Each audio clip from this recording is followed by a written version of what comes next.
Well, it is a privilege today to have Shirley Thiessen on our show. Shirley recently shared her story of grief of losing her son to a tragic workplace accident. And Shirley, we were so inspired by your testimony and that you've written a beautiful book that's helping so many people on grief. Thank you for being with us today. Thank you for having me. Our country, our nation, and actually all over the world are going through grief right now. And it's in response to the pandemic, the COVID-19 pandemic. And I'm leaning into you to get your insights of how do we grieve during a pandemic, but then we have this tragic incident that's happened in Nova Scotia, in our nation, the loss of so many people. I think Canadians' breath right now has just been taken right out of them. So here's my questions that I think many of us are asking, Shirley. My friend is grieving. What can I say or do that would be helpful? Well, the first thing that comes to my mind is you do the LAP with your grieving friends. And the LAP is an acronym for listen, acknowledge, pray, and patiently be present. So if you were to look at listen, the thing that strikes me is that when someone feels heard, a little piece of healing starts to occur. When someone knows that you are interested in their story, that you're willing to take the time to create a safe place and just bear witness to their pain, that is a tremendous gift in itself. And then if we were to go on to acknowledge, well, that is something that goes on for a long time. One thing that I really appreciate is when people acknowledge the loss, not just in the rawness of it when it first happens, but they continue to even mark those milestones with me, the death date, the birth date of my son, just that continual walking with me by acknowledging that the pain is great and the loss is profound. Well, that's really good. And I think acknowledging even our grief and pain is so helpful. What does the other two P's then left stand for? So the first P is pray. Now, sometimes we can think, well, all we can do is pray. But really, what better thing can we do? Because we're eliciting God's power into our situation. Even when it feels like it's hopeless, God operates in the realm of anything is possible. The last P is patiently be present. I used to think that grief had a timeline. It was kind of neat and tidy, and by the end of the first year, like it was pretty much done. Like, I don't even know where I came up with that, but it is so wrong. And so grief is a long journey. And so patiently be present with your grieving friends means keep showing up, keep checking in long after you might think, well, they must be better now. But just having you patiently stick with them and coming alongside and naming their loved one by name. When someone says to me, I just thought of Jordan today.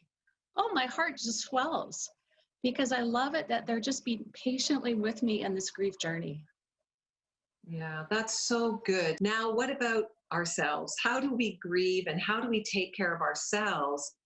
Whether those of our friends and families in Nova Scotia impacted directly from this tragedy, and certainly all of us in this COVID crisis are experiencing grief. How do we handle it ourselves? Well, we certainly all have a choice to make in our grief and loss, and how we choose to take a step forward, because really grief needs motion to heal. And so to even take a little baby step, I use the acronym TOES. So T is for thankful trust. O is for obedience. E is for eternal perspective. And S is for serving others. So the first one, thankful trust, I have to choose every day to say, God, I don't understand what's happening. I maybe don't agree with your plan, but I'm going to surrender my fears, my anxiety to you. And I'm going to choose worship warfare. I'm going to choose to praise you and thank you for being with me in this loss, even though I'm so overwhelmed. And then obedience. Well, sometimes fear causes us to make irrational decisions that don't align with God's word.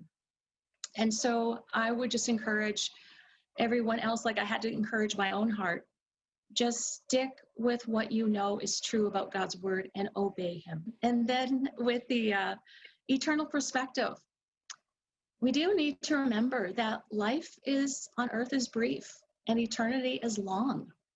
And so when I choose God's perspective about my grief, I'm able to just kind of chill and go, okay, this pain and loss is only for this time. My days in heaven with Jordan will far exceed the few days I have on earth without him. And then the last really one, good. Serving others. Now this seems so counterintuitive, at least it did to me. I was like, serving others, how is that even possible when I feel so deflated? I have nothing. And yet God kept instilling into my heart that sharing with others, serving others with simple things like coming alongside them in their grief, praying for them, just focusing on others really helped me to take those little steps forward. That is so good, Shirley. And that's actually one of the reasons that we're talking to you is we all feel kind of helpless right now, especially with our friends and family in Nova Scotia. So we've come up with a way. We're going to partner with you in your ministry. Your book, The Little Black Funeral Dress, is such a practical resource. I know many churches are using it. You get that book in the hands of someone, it brings such encouragement and perspective and insight like you've given us now. So we're asking our 700 Club Canada viewers if make a donation to 700 Club Canada by giving us a call, 1-855-759-0700, or go on our website, 700club.ca. Make a gift to us, and we're going to be supporting Shirley in shipping books out to people in Nova Scotia, friends and family. The more that you give to us, the more we'll be able to send. That's a way we can serve across our nation, right, Shirley? Oh, it's a beautiful way to serve. Well, we're with you, Shirley, and we're with Canada, and thank you for this practical help. We get to talk to you more about navigating through grief. So give us a call today. Go on our website. Let's together as Canadians pray and serve and reach out in ways that we can with the love of God, who is in charge, even when we don't understand. Thank you, Shirley. God bless you. We'll be right back. Thanks so much, Laurie.